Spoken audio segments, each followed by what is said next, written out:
she is his greatest cheerleader, and he has no problem sending her out to be a businesswoman into the marketplace because his heart trusts in her ambassadorship and in her representation of his house. Amen. Rivka will do anything. I trust her in anything, in any area, in any marketplace, because I know she would do nothing to undercut or cause me to be in some way downfall. Amen. Amen. I trust her. So if she goes in the marketplace, she's there for me. If she goes shopping, she's there for me. Whatever she does, she's representing me. She's not out there doing her own thing. But I also provide leadership for her. Sometimes too much leadership. We're going here, and then we're going here, and then we're like, ah! It's like, oh, slow down. So we have to take all that into consideration as well. Exactly. Baruch Hashem Yahuwah. But man will recognize a man. What impressed the Roman centurion? He said, Yeshua, you know, you're like me. You have men under your authority. You have men in subjection. You tell them to do it, they do it. I'm impressed. Just give the word. My servant will be healed. I'm impressed. See, men are impressed by that. If a man has his wife in submission, men are very impressed. They go, well, how do you do that? I don't know. well, how do you have all these women that they're not yakking at you, they respect you? I don't know. It's just the grace of Yahuwah. But at least we try to live by his principles, and his grace comes. Now let's continue. She makes fine linen. She's not afraid to work and sells it.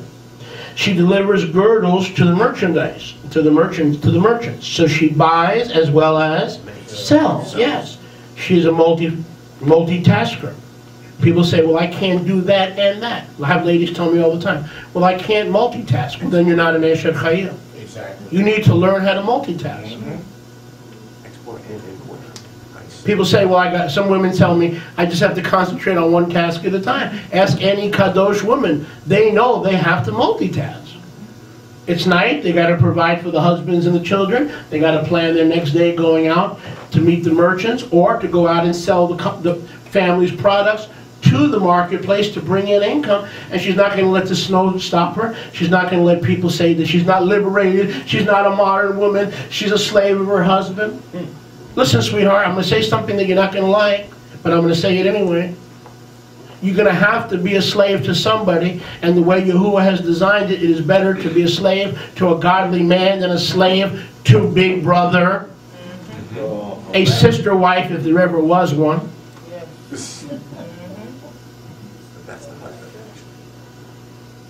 Because women who know the Ruach and are led by the Ruach know it's better to be under the oversight, not of a slave master, but subordinated so she fulfills her role, the creation role that Yahuwah has for her, than be subject to the slave state. But women don't get that. They really don't get that. And sometimes they have no choice, which is exactly the way the devil has set it up. They have to go to the state because the husband's a loser. And the husband is not providing kadosh, leadership and provision and guardianship and nurture and care, so she's got to buy into the matriarchal spirit and go to the state. And bypass biblical patriarchy. Verse 25. Strength and honor are her clothing. Notice. She shall gilah, rejoice in time to come. Why? Why does she have honor and strength? Because who is her honor and strength? Her husband. Why will she rejoice? Because she has accepted her position. It's not better than the husband. It's not worse than the husband. It is her position. Are you with me? Amen. So she will rejoice in time to come. What time as we as believers, what time are we expecting to come? The Malchut HaShamayim, the kingdom. In the kingdom she will have her rewards. Not how much she rebelled against her husband, but how much she worked with him to be an Eshet Chayil. Are you with me? Amen. I said, are you with me? Amen. Now there was something back here, and we're not. You skipped past something. Yeah, but that's all right. I'm not going to go back too far. Amen. Strength and honor are her clothing. What is our clothing in Yeshua? What? Ephesians chapter what? 6. So the man puts on the armor, and she puts on her man. Her husband is her strength and her honor. The world says, lady, you don't want to be bound. You need to explore polyandryism, many husbands, or polyamorism. If he's cheating on you, why don't you have many lovers? Polyamory. Because she knows, listen, that a godly husband is her strength and her honor. And in the kingdom, she will be happy she submitted.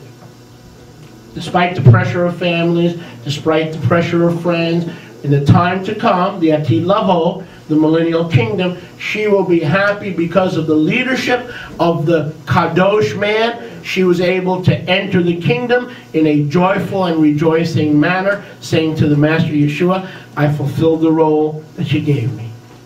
I was faithful to the role that you gave me. I didn't try to wear the pants. I was content wearing the skirt. I didn't try to engage in role reversal. Are you with me?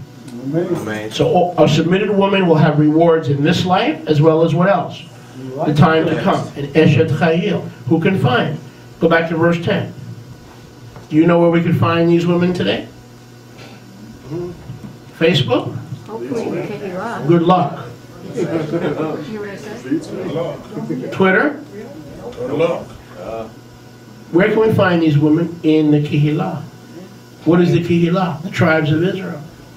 The families of Israel. That's where I found Rifki. That's where you found him. That's where you'll find your wife. In the Kehillahs. Well, Rabbi, I don't know. It's a small congregation. Yeah, you don't know, but I'm paid to know. You stay in the small congregation, you'll find a way.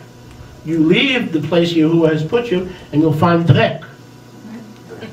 In case you don't know what drek means, it's susia. Oh, garbage. Okay. Basura. Yes. Garbage. Dirty garbage. Garbage. She opens her mouth, verse 26. She opens her mouth with chokhmah, with wisdom, because she knows the word. She's submitted to the word. She knows that submitting to her husband is like submitting to Yeshua. And on her tongue is the Torah of Chesed. She ministers to the poor. She meets their needs. She's merciful because she has the instructions of Chesed. She looks well, verse 27, to the halachot of her house.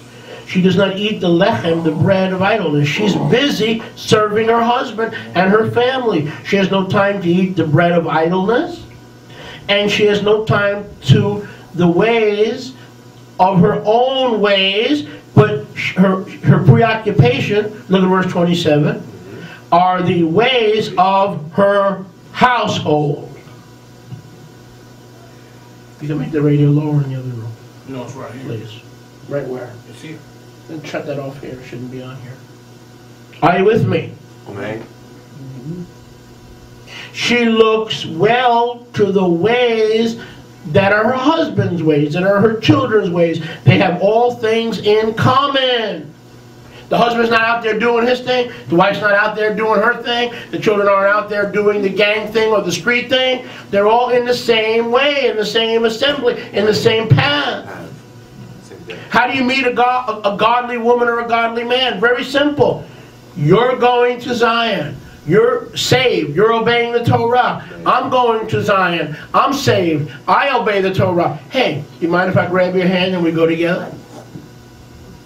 I'm not going to change you. You're not going to change me. And that's what gets a lot of people in trouble. Well, when we're married, I'll change them. How? Now, how do you propose to do that? No sexy.